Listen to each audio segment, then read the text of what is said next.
Good day everyone! Ngayong araw na ito, matutunghayan nyo ang isang presentation tungkol sa kung ano nga ba ang Christmas. Ano nga ba ang inaalala natin tuwing Pasko? Sit down and relax dahil nandito na ang Children of Light Club at mga muting ilaw.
Nakakatuwa at nakakamangha, di ba?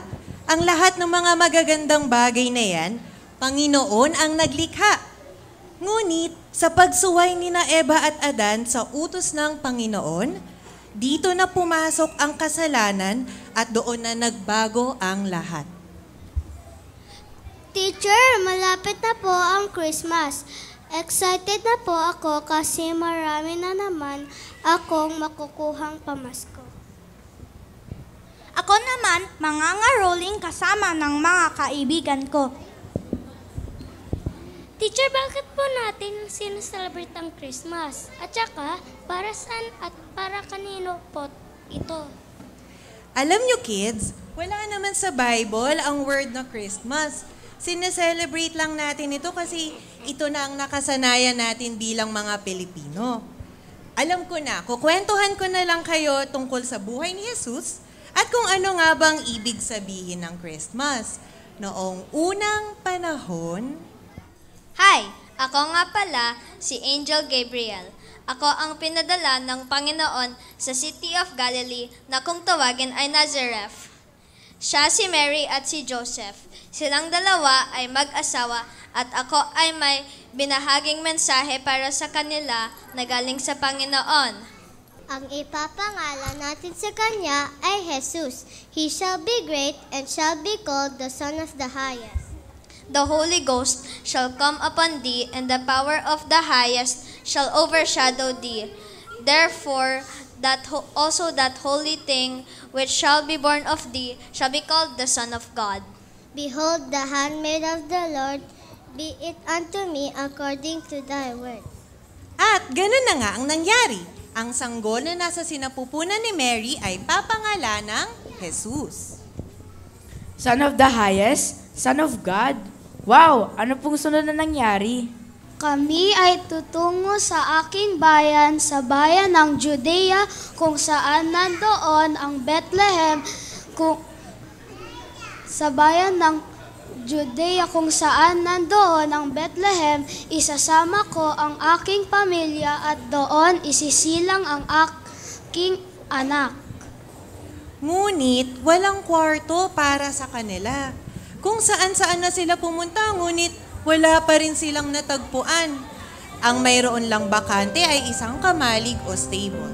And there she gave birth to her first son, Jesus. There's a stable found in Bethlehem, small and humble, filled with gentle lambs. In a manger sleeps a baby boy, born to be our King. Praises we will sing, Gloria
At yun ang kwento ng kapanganakan ni Jesus.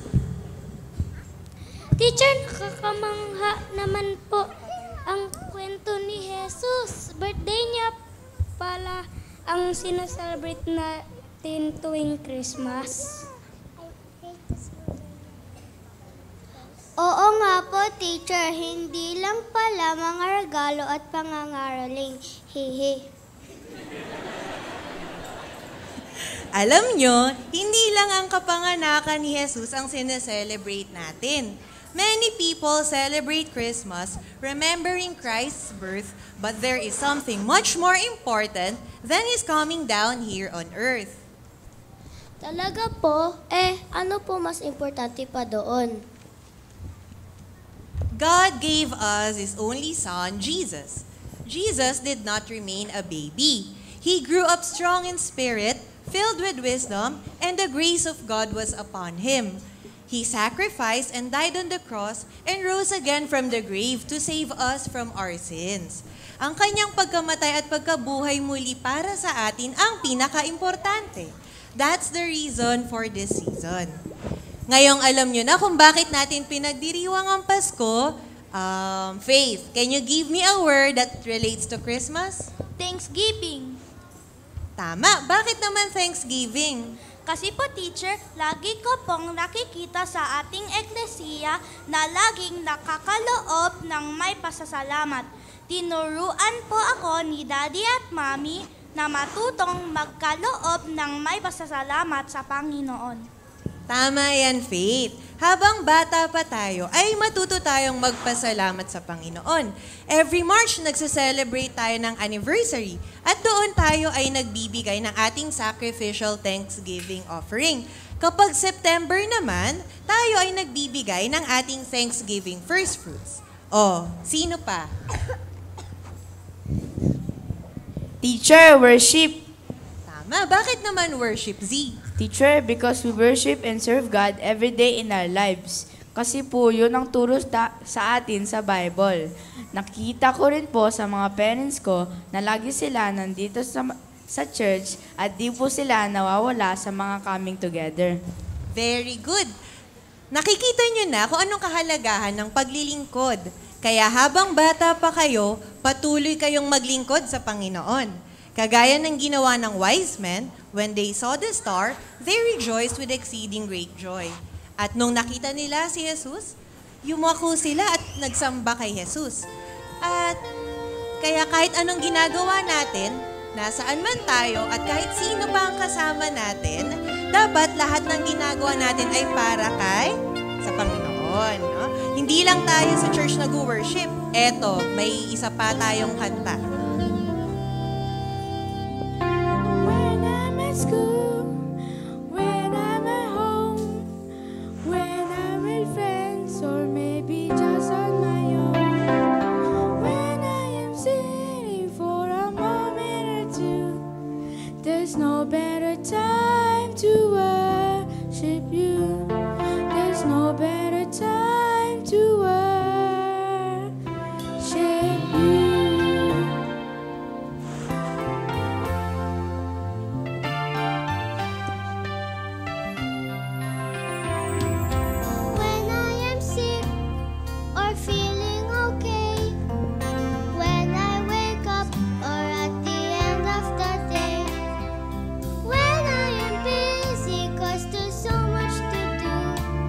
There's no better time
naisip pa po ako. Love. Very good, Zia.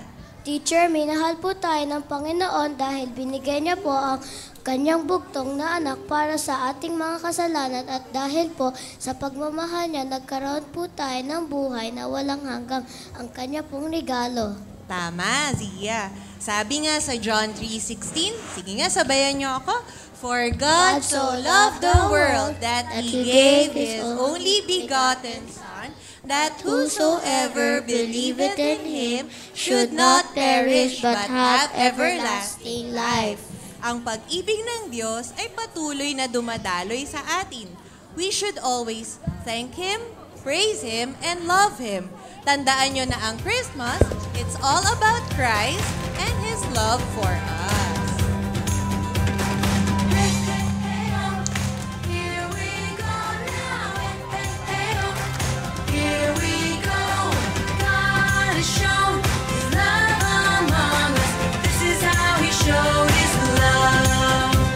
There's no greater treasure, greater truth than what we have in Him. There is no greater purpose, greater call. Right here life begins. Oh, the love God has shown us, He sent His only Son. Oh, the love God has freed us, oh, the wonder of the love of God. Hey, hey, hey, oh, here we go now. Hey, hey, hey, oh, here we go. His love is patient, never fails. His love is strong and kind. I could search the whole world over for a love that is forever. In His great love I'd find. Oh, the love God has shown us, He sent His only Son. Oh, the love God has freed us, oh, the wonder of the love of God. His love is patient, never fails. His love is strong and kind. I could search the whole world